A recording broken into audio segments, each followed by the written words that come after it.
Assalamualaikum warahmatullahi wabarakatuh. Perkenalkan kami dari kelompok 9. Saya Hesti Malinda sebagai moderator, saya Full Amin sebagai penyaji pertama, Naimatul Khudriah sebagai penyaji kedua, dan Firda Rusma Askia sebagai penyaji ketiga.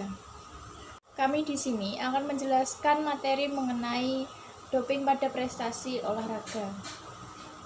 Olahraga merupakan faktor penting dalam upaya pemeliharaan kesehatan manusia. Seiring perkembangan zaman, olahraga tidak hanya sebagai sarana untuk pemeliharaan kesehatan, melainkan sebagai ajang kompetisi yang dapat mengharumkan nama bangsa dan negara. Masa ini, tantangan yang dihadapi oleh atlet semakin kompleks, seperti keraguan terhadap kesiapan dan potensi yang dimiliki oleh atlet. Yang kedua, rasa takut menghadapi lawan. Yang ketiga, desakan untuk menang dari pelatih. Yang keempat, emosional atlet seperti mudah panik, mudah marah, dan lain sebagainya. Berbagai tantangan tersebut dapat mendorong munculnya keinginan untuk mengatasi tantangan yang dihadapi atlet secara instan, seperti penggunaan doping. Nah, pengertian doping sendiri akan dijelaskan oleh penyaji pertama, yakni Mas Saiful Amin. Silakan. Assalamualaikum warahmatullahi wabarakatuh. Nama saya Saiful Amin. Saya di sini akan menerangkan tentang pengertian doping. Doping berasal dari bahasa Belanda yaitu drop. Artinya saus kental berupa campuran tembakau dengan biji datura stramonium. Efeknya bagi manusia yaitu biasanya bisa membuat manusia itu berhalusinasi dan kebingungan. Doping pada prinsipnya memiliki prinsip yang sama, hanya saja menyesuaikan diri terhadap zaman. Pada tahun 1963, para ahli mendefinisikan doping yaitu penggunaan zat yang asing bagi tubuh atau penggunaan zat yang dalam jumlah tidak wajar. Biasanya dilakukan seseorang untuk mendapat suatu peningkatan kemampuan buatan secara tidak jujur. Pada Kongres Ilmiah Olahraga Internasional yang diadakan di Tokyo pada tahun 1988, doping dianggap sebagai suatu pemberian atau penggunaan suatu zat asing dalam jumlah tidak wajar diberikan dengan cara yang tidak wajar pula dengan maksud khusus yaitu untuk meningkatkan prestasi secara buatan dan tidak dibenarkan dalam pertandingan. Penggolongan zat serta metode yang dilarang dikelompokkan menjadi beberapa seperti berikut ini.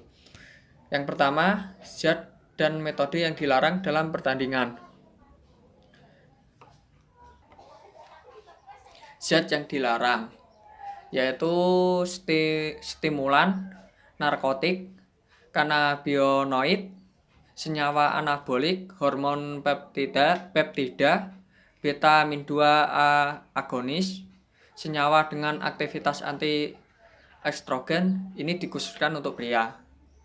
Masking agent, glukokortikoid, ya itu seperti itu. Yang selanjutnya yaitu metode yang dilarang. Yang pertama yaitu meningkatkan transfer oksigen. Yang kedua, manipulasi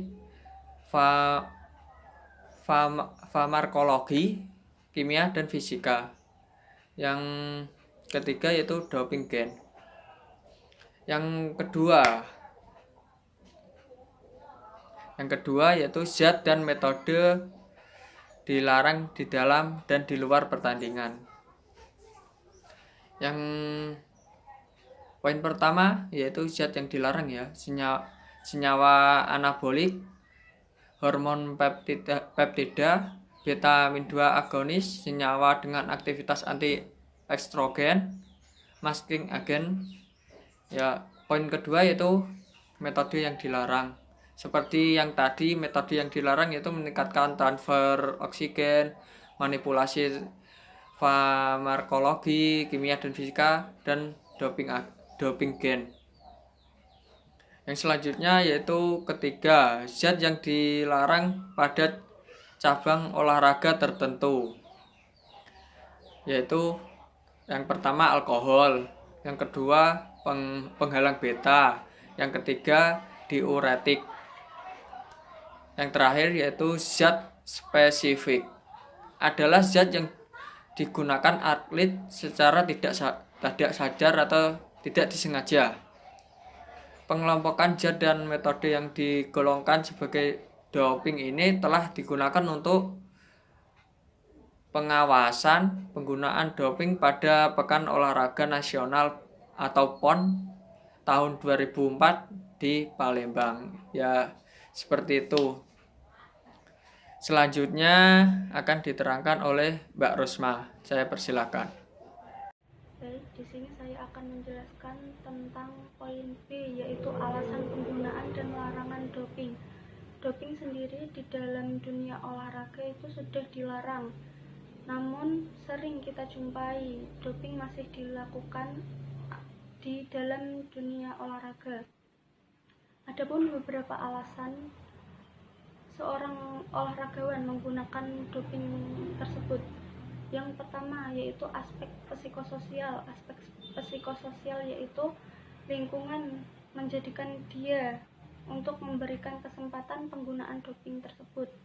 Yang kedua, kepribadian, yaitu untuk keuntungan pribadinya sendiri. Yang ketiga, lingkungan sosial individu. Lingkungan sosial individu itu ada 3, nilai sosial kemenangan, lingkungan masyarakat, dan lingkungan pemain. Yang keempat, kurangnya informasi bahaya penggunaan doping. Terus yang kelima, ketatnya persaingan. Yang keenam, komersialisasi atau kurangnya selektif dalam penggunaan doping. Yang ketujuh, propaganda atau persaingan perebutan bonus. Yang ke-8, frustasi karena latihan yang dilakukan tidak membuahkan hasil atau kemenangan. Yang selanjutnya adalah larangan penggunaan doping. Menurut IOC, sudah memberikan batasan tentang konsep dasar doping meliputi 2 pengertian, yaitu penggunaan bahan yang dilarang dan penggunaan metode yang dilarang. Untuk penggunaan doping yaitu yang pertama, alasan etis. Penggunaan doping melanggar norma fair play dan sportivitas yang merupakan jiwa olahraga. Yang kedua, alasan medis. Membahayakan keselamatan pemakainya. Atlet akan mengalami kebiasaan, ketagihan, serta ketergantungan obat yang dapat membahayakan jiwanya. Selanjutnya yaitu bagian C, resiko dan hukum penggunaan doping. Yang pertama, resiko penggunaan doping. Secara umum, penggunaan doping dapat menyebabkan habituation atau kebiasaan, addiction atau ketagihan, dan drug abuse atau ketergantungan obat yang pada akhirnya akan membahayakan diri atlet itu sendiri. Jenis doping tersebut antara lain yang pertama adalah morfin. Morfin berpengaruh terhadap sistem syaraf pusat yang berupa analgesia, meningkatkan rasa kantuk, perubahan mood, dan depresi pernafasan. Yang kedua yaitu anabolik steroid, menyebabkan wanita bersifat maskulin, gangguan pertumbuhan dan perkembangan tulang, dan lain-lain. Yang ketiga yaitu hormon peptide. Jenis doping ini dapat menyebabkan tremor, hipertensi, kecemasan, resiko pembekuan darah, stroke, dan resiko meningkatkan serangan jantung. Yang keempat yaitu beta blocker. Jenis doping ini digunakan untuk menurunkan denyut jantung, biasanya digunakan untuk nomor panahan dan penembak. Nah, penjelasan bahayanya menggunakan doping yang pertama yaitu bagi kesehatan. Bagi kesehatan, penggunaan doping yang semena-mena dapat berdampak negatif bagi kesehatan, yaitu penampilan fisik yang tidak menarik, seperti penuh jerawat, buah dada menjadi besar pada laki-laki, dan dapat menyebabkan serangan jantung, serta penyakit kanker, penyakit liver, penyakit impotensi pada laki-laki, maskulinasi pada wanita, rambut rontok, dan menimbulkan perilaku agresif seperti tindak kejahatan. Yang kedua, fairness. Penggunaan doping sebagai alat untuk meningkatkan kemampuan menyebabkan pertandingan menjadi tidak fair. Kebanyakan atlet tidak suka menggunakan obat terlarang untuk merangsang otot untuk menunjang penampilannya, tetapi atlet lebih suka menggunakan kemampuan yang diperoleh dari latihan yang panjang. Yang ketiga yaitu kekerasan.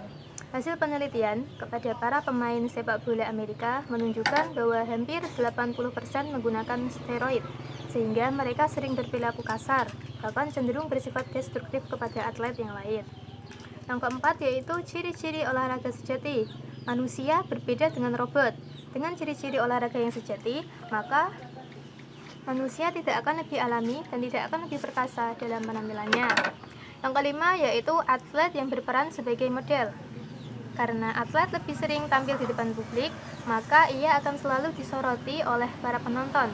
Apabila ada perilaku yang kurang jujur, maka atlet tersebut akan dicaci. Namun sebaliknya, apabila atlet tersebut simpatik, maka akan dianggap sebagai pahlawan yang baru pulang dari peperangan. Selanjutnya, yang kedua yaitu hukum penggunaan doping. Yang pertama, ada hukum-hukum tertentu yang mengatur tentang keolahragaan. Namun, hukuman karena kurangnya keseragaman hukuman di setiap negara, doping menjadi isu lokal yang hukumnya adalah sesuai dengan negara yang bersangkutan. Nah, doping itu ada larangan-larangan dalam olahraga. Namun, hal itu tergantung dengan bagaimana negara tersebut melakukan hukuman terhadap atlet tersebut. Yang kedua, kebijakan lembaga anti-doping di dalam lembaga keolahragaan telah mengatur tentang hukuman penggunaan doping pada atlet. Namun, biasanya kebijakan lembaga ini bertentangan dengan hukum dalam negara. Tidak ada korelasi antara lembaga dan hukum suatu negara menjadi penghambat penanganan doping. Yang ketiga, atlet yang tertangkap karena menggunakan doping hanya mendapat hukuman lokal di suatu negara, dan atlet masih dapat meneruskan karirnya sebagai atlet di tempat lain. Yang keempat yaitu status hukum steroid anabolik bervariasi dari negara satu dengan negara yang lainnya. Yang kelima yaitu keterbatasan ini menghambat ketegasan terhadap masalah serius tersebut. Mulanya, doping adalah penggunaan beberapa hal yang mengandung substansi terlarang pada tubuh atlet. Nah, zat-zat yang dilarang dalam pertandingan yakni stimulan narkotik, kanabinoid, senyawa anabolik, hormon peptida, masking agent, dan glukortikoid. Metode yang dilarang yaitu meningkatkan transfer oksigen, manipulasi farmakologi, kimia dan fisika, serta doping gen. Dilarang dalam cabang olahraga yakni alkohol, penghalang bed, dan diuretik. Hukum-hukum yang mengatur tentang keolahragaan. Doping itu menjadi isu lokal yang hukumnya adalah sesuai negara yang bersangkutan. Jadi tidak ada korelasi antara lembaga dan hukum suatu negara menjadi penghambat penanganan doping. Sekian presentasi dari kelompok 9. Apabila ada salah kata